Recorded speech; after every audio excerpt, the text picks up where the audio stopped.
Correcto, pues vamos a tener una breve mesa redonda con el fin de ya hacer la clausura. Y son temas pues muy escabrosos, efectivamente, porque pues todos quisiéramos que así como quedan con buena visión, con eso, con lo otro, pero desafortunadamente las complicaciones son muy frecuentes. Ahora, ¿qué índice de rechazo, si no es una palabra como tal que lo estamos, pero qué índice de complicaciones estamos teniendo ahorita con queratoprótesis, Arturo? Cuando iniciamos la colocación de queratoprótesis en el Conde de Valenciana, llegamos, como se dice, con las manos calientes y vamos a curar la ceguera corneal. Y creo que tuvimos el error de iniciar con los casos más complicados en lugar de con los más sencillos. Iniciamos con Stevens-Johnson, con pemfigoides, que no tiene una adecuada función palpebral ni un fondo de saco bien construido. Y aprendiendo de las malas experiencias tuvimos casos de extrusiones porque al no tener esta adecuada función palpebral no se nutría la córnea que lleva la queratoprótesis, se lisaba y se extruía. Pues dada esta primera experiencia, el primer lote de queratoprótesis que nos llegó, tuvimos un alto índice de extrusión. Entonces afinamos nuestro proceso de selección, como debe de ser. Los pacientes que tienen múltiples rechazos tienen mejor pronóstico, los pacientes con aniridia tienen un excelente pronóstico, y ya hemos tomado medidas como el uso de lente de contacto de diámetro amplio y ahora la membrana amniótica, y nos ha permitido tener tasas de éxito del procedimiento quirúrgico de queratoprótesis y la retención ya a más de 3 años. El problema que nos viene ahora es que tenemos una muy buena retención porque tenemos un muy buen tratamiento esteroideo y ha aumentado nuestra tasa de glaucoma, como lo reportan las series internacionales, y eso es lo que nos hizo tomar la decisión de que si el paciente tiene glaucoma previo, su prótesis entra con válvula, y si no lo tiene, tiene un seguimiento estrecho por el glaucomatólogo con fotos de nervio óptico, con OCT o HRT para valorar la estructura del nervio óptico y pruebas funcionales de campo visual, aunque es debatible que sean viables, puesto que se reduce el campo visual por el cilindro óptico de 3 milímetros. Entonces, algo que es extraordinariamente importante es no tomar la idea de que al poner una queratoprótesis lo voy a poner en un Stevens-Johnson con un ojo totalmente seco porque voy a estar condenado al fracaso. Entonces, algo que menciona el doctor Ramírez, extraordinariamente importante, es la selección del paciente. Ahora, costos. ¿Cómo nos estamos beneficiando para cuestiones de los pacientes, Alejandro, en el sentido de estamos desarrollando más, estamos bajando estos costos? Porque digo, también es platicar con los pacientes y literalmente se vuelven como nuestros hijos, ¿no? Donde estamos en un constante contacto con ellos porque sabemos que vamos a tener problemas. Sí, efectivamente, bueno, los costos oscilan entre $5,000 y $6,000 por solamente la prótesis. Se llegó a través del doctor Grau una especie de subsidio o convenio directamente con doctor Dolman en Boston, en Massachusetts, en Massachusetts, sale alrededor de $1,500 aproximadamente, y se le da apoyo y soporte por la fundación. Aquí, y retomando la pregunta previa, hace varios años se decía como una tasa, como un volado, o sea, 50% de probabilidad de éxito o fracaso, por lo cual era controversial. Es médicamente, casi ningún procedimiento quirúrgico médico tiene esa desventaja como médico, es muy alto la probabilidad de fallo.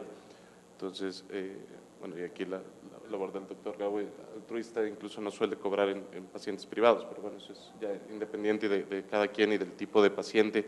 A veces, tristemente, son pacientes quemados con quemaduras bilaterales que no han visto en 7, 6, 10 años, y pues bueno, aquí manejar los costos es complejo.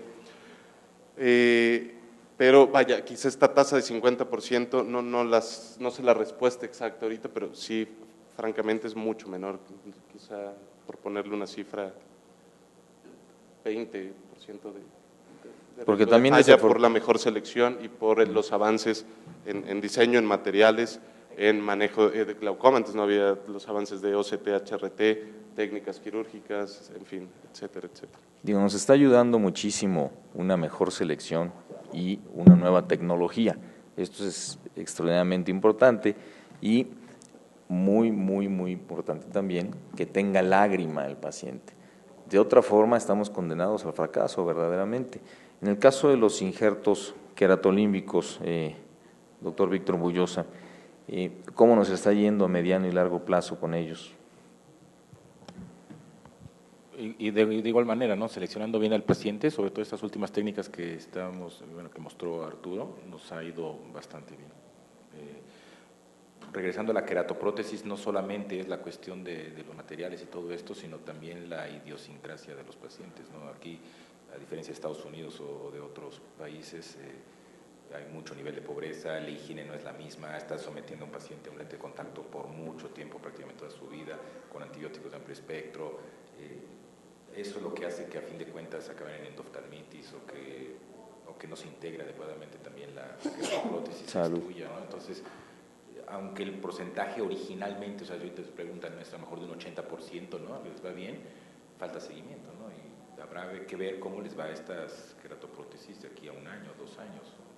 Porque desafortunadamente también, y para acabarla, pues el paciente que normalmente se quema y el paciente que normalmente nos llega así, pues no es un profesionista, no es un paciente que tiene recursos o que tiene un seguro médico de apoyo. Es una persona de escasos recursos que se dedica a ciertas labores en las cuales tiene y es un sujeto de riesgo. Entonces esto todavía nos complica más la existencia, ¿no? Entonces creo que el seleccionar es muy, muy importante y en el caso de la tecnología disponible, digo, es una realidad que hacer expansiones celulares, tener cultivos, y aparte decirle al paciente, porque ustedes lo vieron en las diapositivas, medicamentos de por vida, ¿de acuerdo? Esto es una renta y caros además. Entonces, volvemos a lo mismo, ¿no? Vamos a hacer una tecnología en la que voy a estar encima, y nos van a llamar y nos van a despertar y no vamos a dormir. Entonces, sí es algo que si bien no es la última frontera, creo que si se ha mejorado en cuanto a tecnología y cuestiones de instrucción, pero todavía nos falta mucho, ¿no? Todavía nos falta mucho y les invito también a revisar estos temas, a actualizarse en estos temas.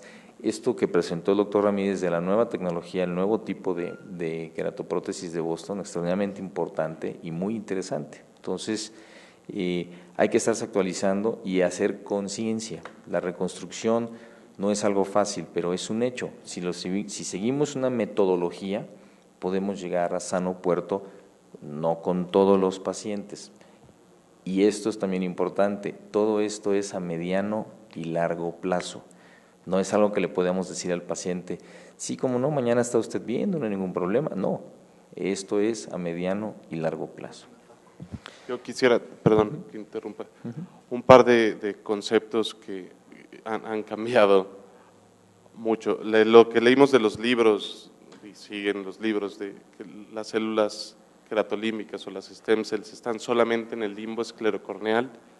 Salió un artículo en Nature 2008-2009 donde muestra evidencia que están también en el centro y paracentral, están distribuidas en toda la superficie corneal. Esto hace que funcionen estas técnicas como SLED y todo, llevar estas stem cells hacia el centro, donde hay, no es que haya menos, tienen menor capacidad de esta difícil traducción de potencial o estaminales, ¿no? Esta potencia, troncalidad quizás es la más adecuada. Y otro concepto relativamente nuevo, bueno, hay 3 características muy importantes de las células madre como tal, una es autorrenovarse, otra es diferenciarse y otra es proliferar. Una vez diferenciadas, se creía que ya no podían regresar, y un concepto novedoso en esto es que ya pueden regresar a la célula original. Esto pues, nos va, bueno, ojalá nos toque el futuro de esto, pues viene un área importante en reconstrucción, reparación, fantástica. Sí, el desarrollo de la tecnología, la bioingeniería y la regresión o reutilización, efectivamente. Pues muchísimas gracias a todos. Sí.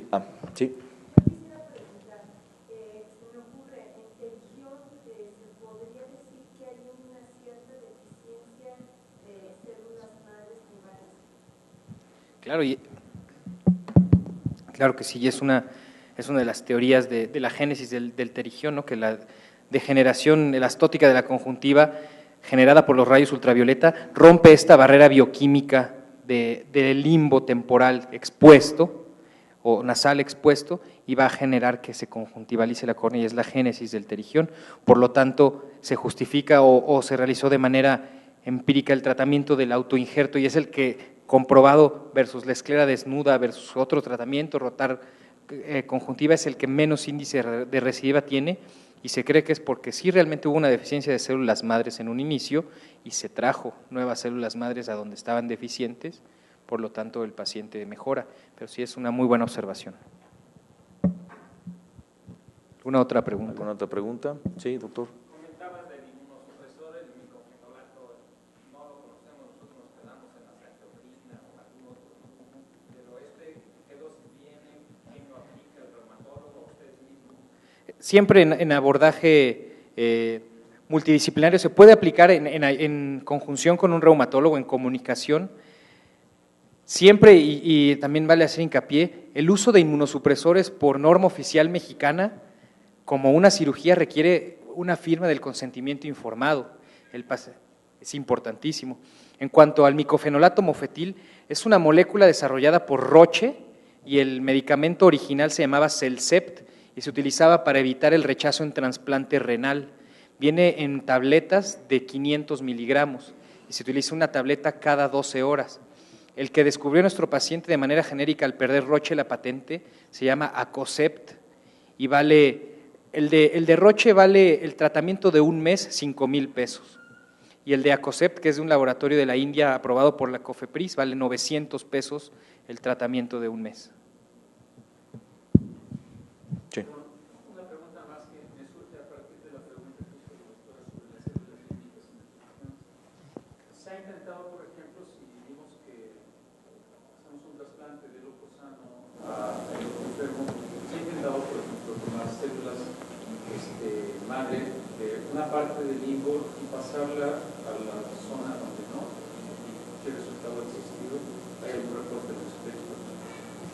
Sí, de hecho se sabe bien dónde hay más. El problema es caracterizarlas. No hay un marcador, bueno, habló Arturo de marcadores, pero no hay hoy un marcador que diga, este es un stem cell de máxima potencialidad o de máxima troncalidad o más pura virgen. Lo que platicaban en terigión, hay células madre que tienen características más de conjuntiva. Una célula madre pura podría ser cualquier otra célula que nos podamos imaginar.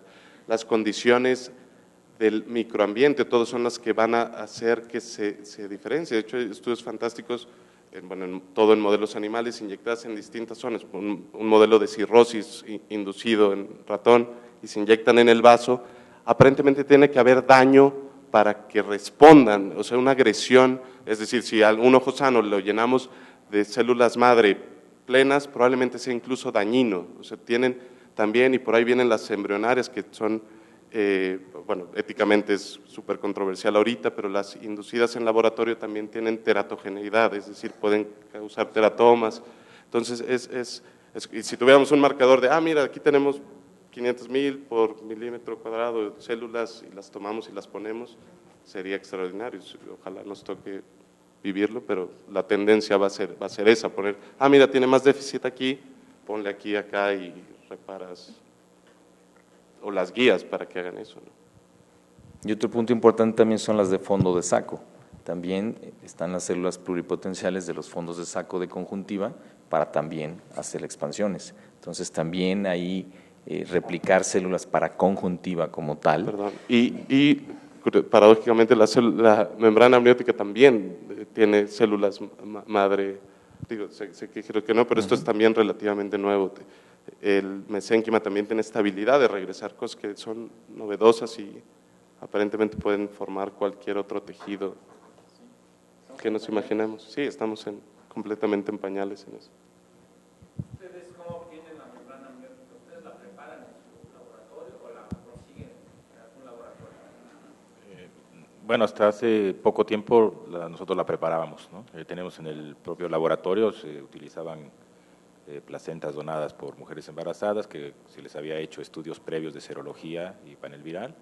Se limpiaba la membrana con diferentes soluciones de antibióticos, antimicóticos y demás, y bajo una campana de flujo laminar se procesa y se coloca en el papel de nitrocelulosa y se conservaba.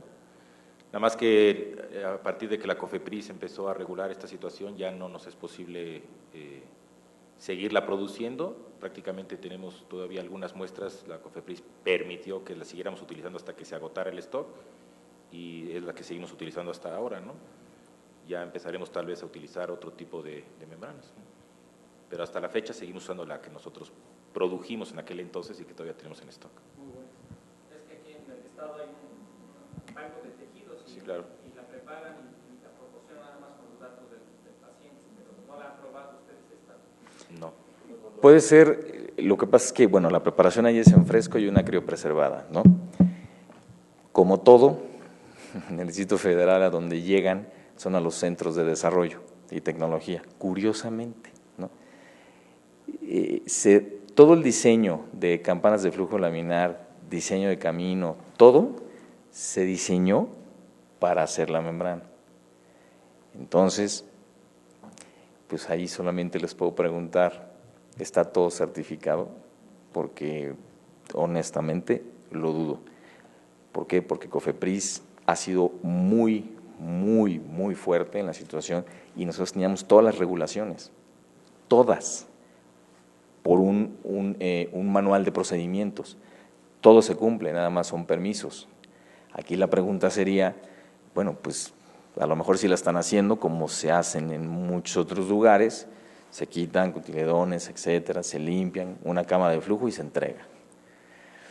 Hay testeo, hay periodos de ventana de 6 meses para algún transportador o el carry de un problema inmunológico, criopreservan esos 6 meses y después de 6 meses ya lo puedo dar al público, honestamente lo dudo.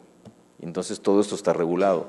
Sí es importante que donde estén haciendo eso, pues ustedes tengan la certeza de que entendiendo que un tejido no se suelta antes de 6 meses. O sea, el tejido no se suelta antes de 6 meses por los periodos de ventana. Eso se estará haciendo ahí, honestamente lo dudo. Si nosotros no estamos funcionando por cuestión de COFEPRIS, no hay ahorita un protocolo como tal donde COFEPRIS esté aceptando la producción. Nosotros estamos puliendo eso de acuerdo a la reglamentación que ellos hagan, ¿no? Entonces yo sí pondría especial atención en eso. Pero de que la hemos probado, así empezamos, con los famosos pareos en fresco, ¿no? Con cierta cantidad de alcohol diluido, con criopreservación y con deshidratación. Todo lo probamos. Pero ahora que está COFEPRIS y nosotros tenemos todas las regulaciones, insisto, sería interesante saber si están regulados y tienen todos los permisos. ¿Algo? No, curiosamente, Sofía, cuando nosotros iniciamos en el CONDE los protocolos para generar las membranas, nosotros fuimos prácticamente quien utilizábamos más la membrana en México en su momento. Y originalmente este producto era un producto en fresco y no se criocongelaba a 80 bajo cero, estaba prácticamente a 14 bajo cero. Sí, el doctor que la preparaba en Uruapan para Sofía falleció. Y además era una preparación, como dice el doctor, en fresco y artesanal, no seguía los protocolos internacionales, llegaba a utilizar placentas de partos, que por protocolo internacional debe de ser placentas de cesárea. ¿Por qué? Porque no hay contaminación del canal de parto y porque no se somete a la placenta a la acción de las metaloproteinasas, a las enzimas y a las hormonas que genera el trabajo de parto. Las probamos Y curiosamente, y volvemos a lo mismo, no se habían puesto los ojos en ese producto y hasta que se regula se deja de hacer. Entonces lo mismo es aquí. Si después de 14 años que estamos siguiendo todas las regulaciones tenemos esta situación en estos últimos meses, pues yo me pregunto cómo le están haciendo para dotar de ese tipo. Yo dudo mucho que tenga una regulación, ¿eh? Cuidado con eso. Me parece que hasta incluso lo llevan a la institución de energía nuclear para radiarla con rayos gamma, para evitar cualquier tipo de crecimiento bacteriano. Podría ser, hay que revisar ese protocolo, pero insisto, no sé, ahí sí no sé, pero hay que revisar bajo qué supervisión está, bajo qué código está y bajo qué norma lo están haciendo, si ya está autorizada, si tiene algo, no lo sé, pero eso… Sí, porque la doctora Rita es la que estaba en el Distrito Federal con el doctor Wood, no recuerdo su apellido, y ella se lo trajeron a Toluca y ahí se hizo todo el programa, incluso se obtiene hueso y músculo. Creo que sí, su protocolo está bien reglamentado, más no sé lo que dices de checarse a los 6 meses. Sí, digo, las reglamentaciones, como en una empresa que produce medicamentos, la guía de reglamentación es así, ¿no? Manual de procedimientos. Y permiso, revisiones. Bueno, pues si ellos tienen todo ese manual de procedimientos ya formalizado, bueno, qué bueno, pero desconocemos si aquí se hizo una instalación, se construyó exactamente en base a la norma. Y con todo hay que seguir todavía con cuestiones de procedimiento. Y teníamos 14 años haciéndolo. Entonces, pues habría que revisarlo, ¿no? Correcto. ¿Alguien más? Pues ahora sí, muchísimas gracias por su compañía, muchísimas gracias al Colegio del Estado de México y nuevamente gracias a los ponentes, gracias a los profesores y sobre todo gracias a todos ustedes.